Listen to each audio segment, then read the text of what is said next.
Today I'm going to be making a steak and ale pie, or I should say pies. I'm going to make probably 2, maybe 3 if I can get 3 out of it. We'll take that off. I'm using puff pastry. You can buy it or you can make it yourself, it's up to you. It's probably simpler just to buy it than make it.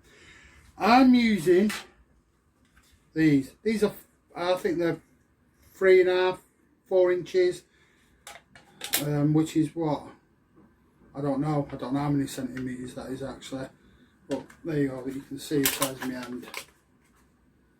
Now if you've not got foil, I'm only using foil because they're for a customer. If you've not got foil, you can use obviously ceramic metal ones, so I'm using them. Or yeah, I should, with the ingredients I've got, I should get 2 or 3, or you can make one like big 6-inch one, and the depth is about, I say about 1 inch for the depth. So right, so with most of my recipes, the weights and measures, it don't really matter. You can stick whatever you want in this. The steak, use any steak. I'm using 500 grams. So I've got a pan on the heat already. You want a little bit of oil in, a little bit of butter. You don't want it swimming, or your pies are going to be just greasy. So I've got 500 grams of steak, and what we're going to do, we're going to brown it off in the pan, add some other stuff, I'll tell you as we go along, and then we're going to stick it in a slow cooker. Take it off again. Now I'm going to do mine, when I've browned it all off, put it into a slow cooker for 4 hours.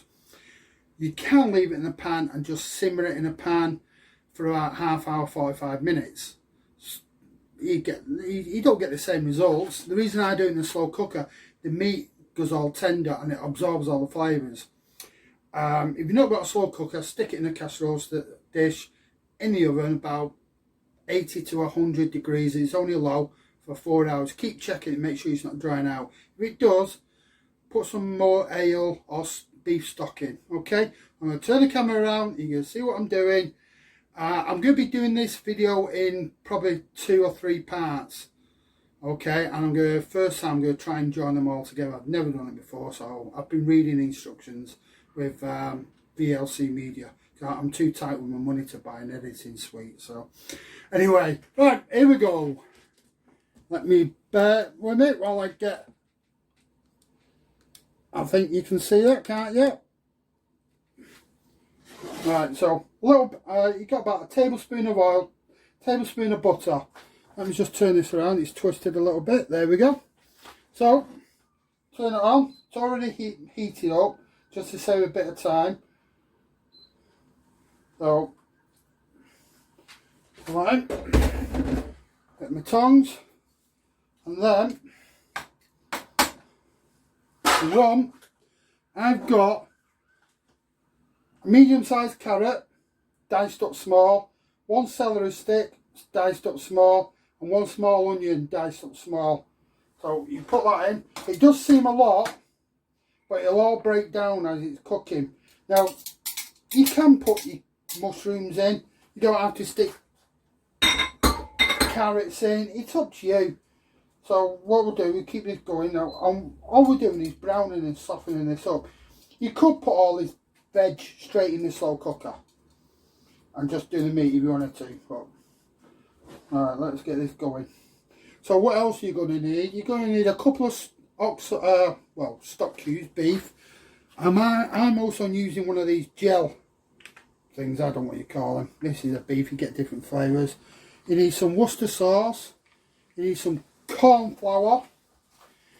I've got 1 tablespoon of corn flour, and I'm using a teaspoon of rosemary, a teaspoon of thyme, but you can use any herbs you want, it's up to you. And you want some dark ale. Okay, well I've got amber ale, I couldn't find dark, so you need roughly 100 ml of ale and 100 ml of your OXO water in with your OXO cube. Okay, and salt and pepper.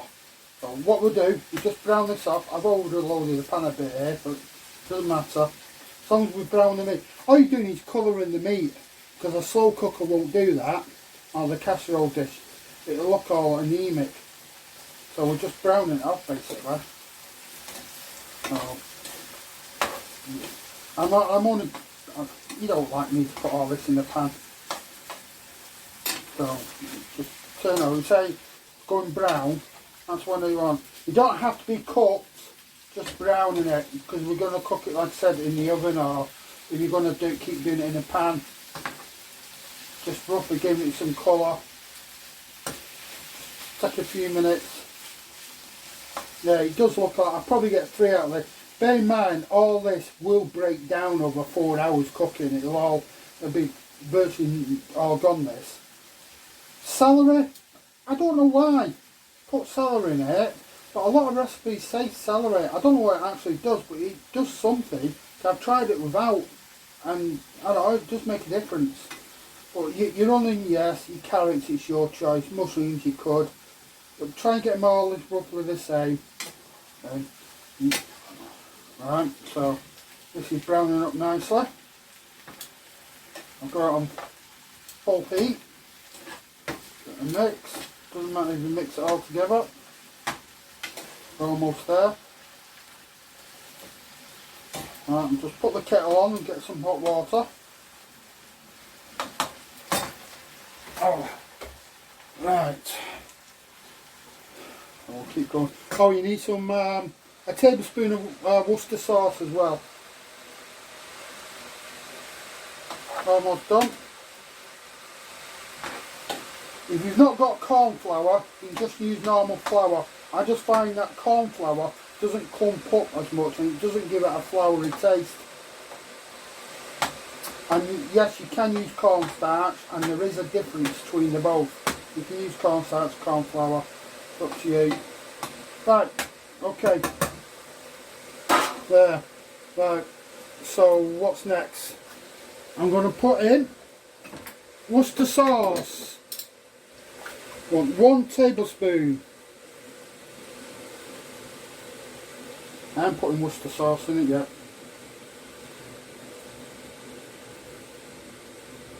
Like that.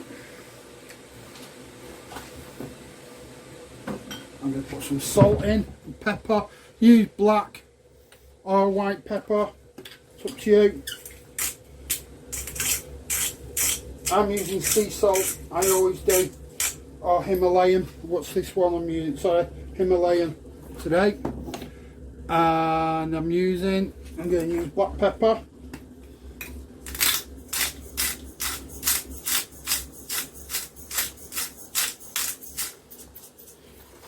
As for these, you can use any flavour you want. You get herbs, you get them with paprika in, all sorts of stuff. Right, so I want 100. Put my ale in first so I can burn it off. So it's roughly 100ml. What's this bottle? This bottle is 500. So we want 1/4 of a bottle.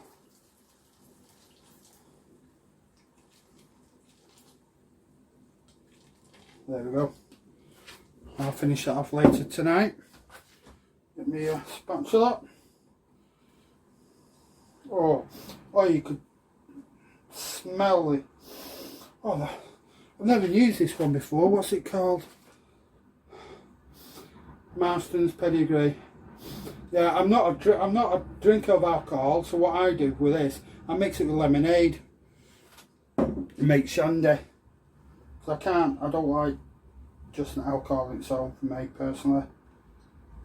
Bring that to the boil and get me 100ml of 2 oxo cubes, 100ml of water.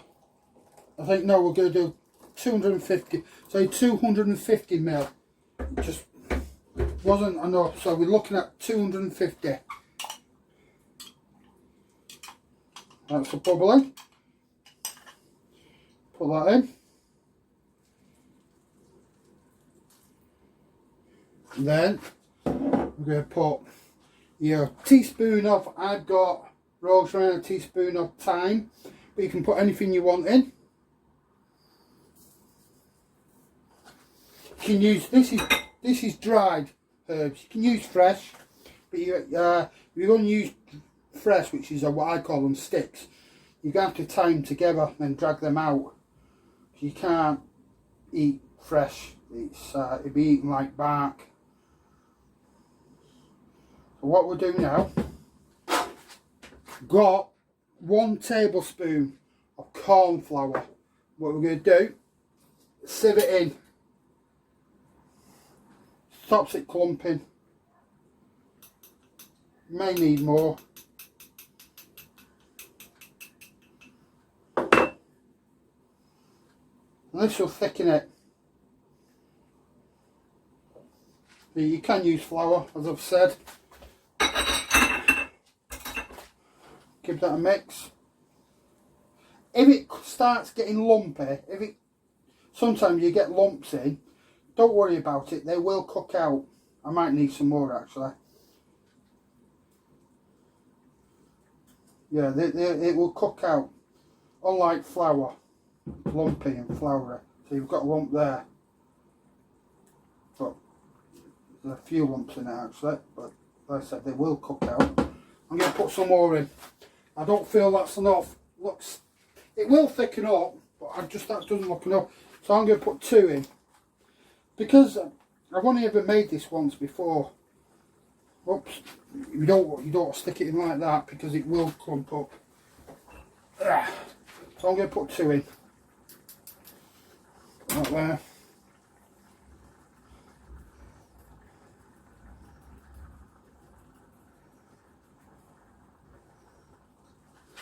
You can make this with Guinness pies, stout, just the same process. You can do this with pork and cider. But obviously you don't want beef stock cubes in it. You want to either get pork or you get chicken cubes. So now if you're going to do this in a pan, you turn the heat right down and just let it gently simmer for about 45 minutes until it thickens, and then it's ready for your pastry cases. Pastry cases will come next. Any big lumps, just break them down. Like I said, they'll cook out, you won't notice. I'm just breaking them down, any really big lumps. So it's thickening up already. What I'm going to do, I'll slow cook it. We'll stick it on high for an hour, then 3 hours on low. So let's turn this. That's bubbling nicely. I'm going to show you my slow. So, right, here goes. I've got to turn it the other way, the way I am. I don't want it sloshing on me, burning. Ow, that is hot. There you go. So we'll leave that 4 hours. Okay, so that's basically it really for your filling. Why won't this twist around? Right, so I'll come back and then we'll make the cases and then we'll fill them up and throw them in the oven, and that's basically it really for a pie. Like I said, I'm doing puff pastry. You can make it out of shortbread, short crust pastry, sorry, shortbread, or you can use pie pastry. Pie pastry you have to make, you can't buy it. All it is, you make your short crust and you normally put just butter in, where you put half butter, half lard or dripping, and that's how you make your pie pastry, which is what most pies are. There's some heat coming off that now. Right, so I'll be back soon. Alright, thank you. Right, back. It's been 4 hours. The pie filling is done. Just a couple of things what I forgot to tell you or show you. This, I did put it in. And you put it in your casserole dish, you slow cook your pan, give it half an hour and stir it and it'll dissolve. When you're browning your meat, after it's brown, put 2 heat tablespoons of tomato puree in. I forgot, but I put it in afterwards. It doesn't really matter. Okay, so that's that. Right, I'm going to do the pastry. I've already made it, I've rolled it out. So we'll carry on from now. I think there was something else, but I forgot what it was. I'm that busy. So try and turn the camera around and see what happens. Okay. Hope you can see that. I rolled it out. You want the base fairly thin, because you don't want it to puff up. The thicker it is, the more it puff. So to do this, I'm going to get about 2, right? So find out, you can do it with a ruler. If you want to do that, measure the widest part, then the depth, and add them together, then give yourself an extra inch to 2 centimetre. Okay? Or, can't be bothered doing that, get a saucer, that's for these size. Obviously, if you're doing something like this, which is 6 inch, use a dinner plate. So, doesn't have to be perfectly round, doesn't matter, as you'll see soon. So, get that. Just pat the excess flour off. That is a bit too thick for the base, so what I'll do, get some flour. A bit too thick. We can just roll that out again. There we go. That's about right, yep.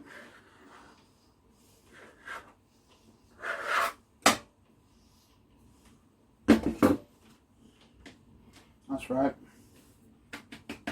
So, now you need to butter these, a lot of butter. Butter does 2 things. One, the main thing it does is stop it sticking, the pastry, and 2, it browns it. You need, don't be shy putting the butter on. You'll see these creasing up, that's alright. You do want excess, because you need to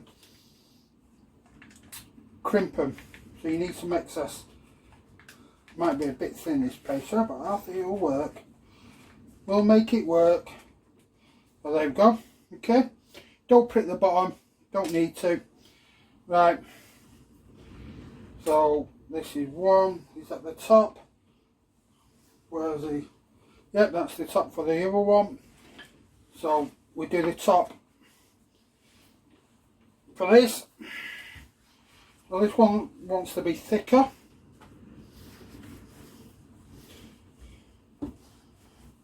Right, I think that's it.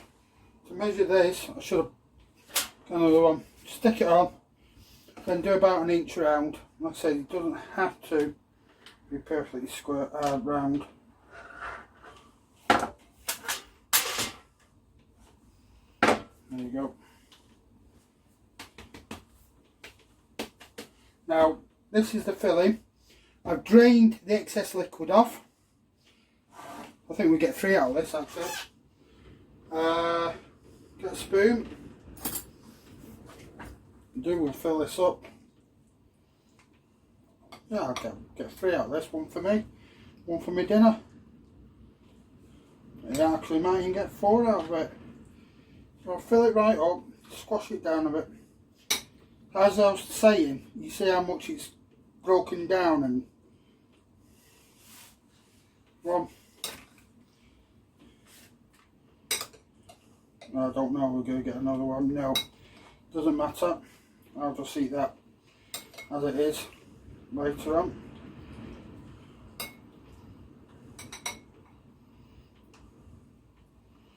Simple making pies. Right. Let me get it to work, and we need to crimp this. So just squeeze it to make it, stretch it a bit. But you need excess. And it's not quite long enough, just do what I'm doing. Right. So, get some egg wash, basically just an egg, whisk it up, and brush it on. This just acts like a glue. Also browns when we put it on top. Egg wash the top. Easy peasy, lemon squeezer.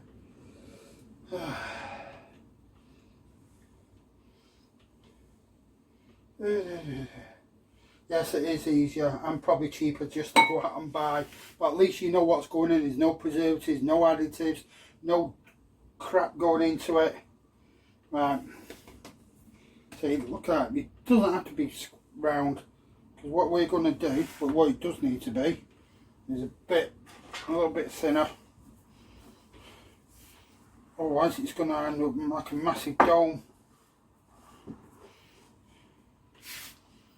still too thick. I can judge just by the weight and the feel of it that it's too thick. Yeah. So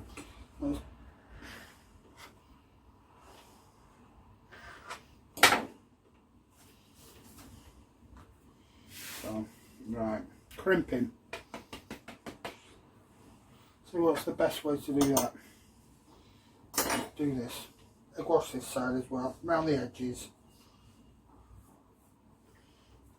I feel like I've left something out.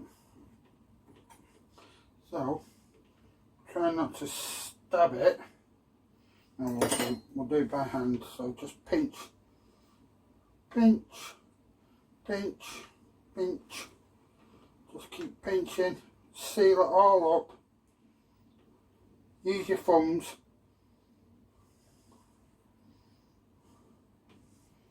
Looks like a steak pie actually. So what we'll do, just trim this up. Get some scissors.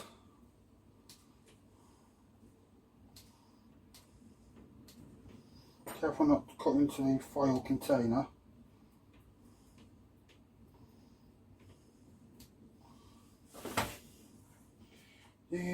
That's no good. I can use that, but this has got egg on it, so it's no good. Don't want to be using that. Right, what we'll do, just push down a bit.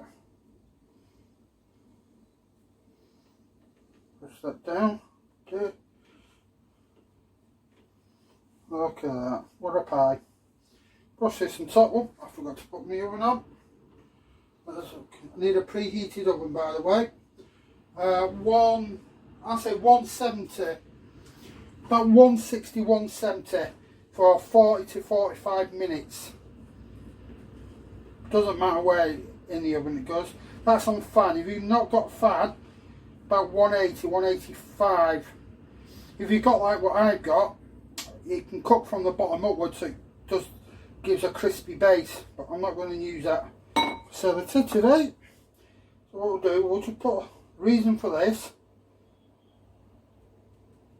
It's just to let some of the steam out so it doesn't blow up. Okay, one. Right,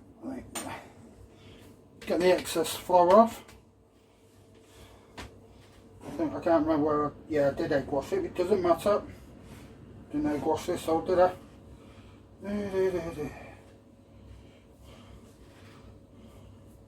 These are nice pies. Like I said, I've done them once before. These, they are nice. So I can go with this. I don't think I've left enough room. I haven't really. Do the way around. No, I haven't left enough room. Enough like pastry underneath. What you don't want to do is digging it in and leaving holes, or your filling's going to come out then. Oh, it's working.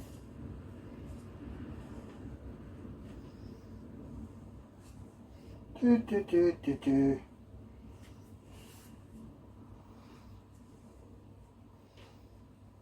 many different ways you can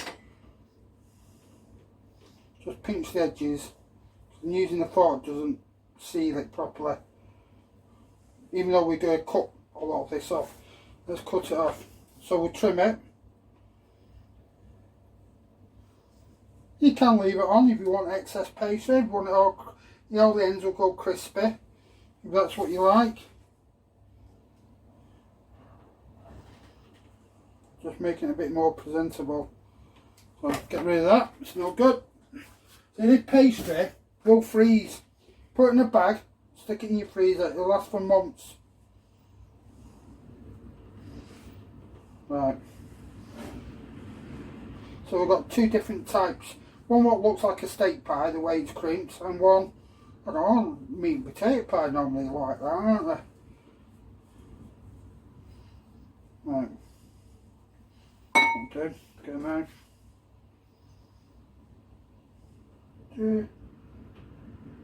You can make a hole, crisscross, whatever you want to do.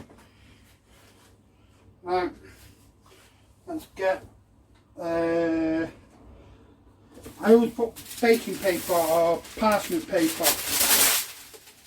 on my trays so I don't ruin it by burnt food.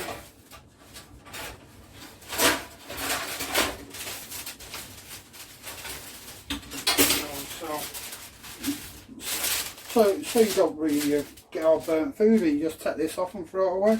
Oh, that's what I meant to say. I mentioned about pie pastry being made with lard or dripping. Now for the people who, sorry, I know I can't see you. I can't even bend down that far.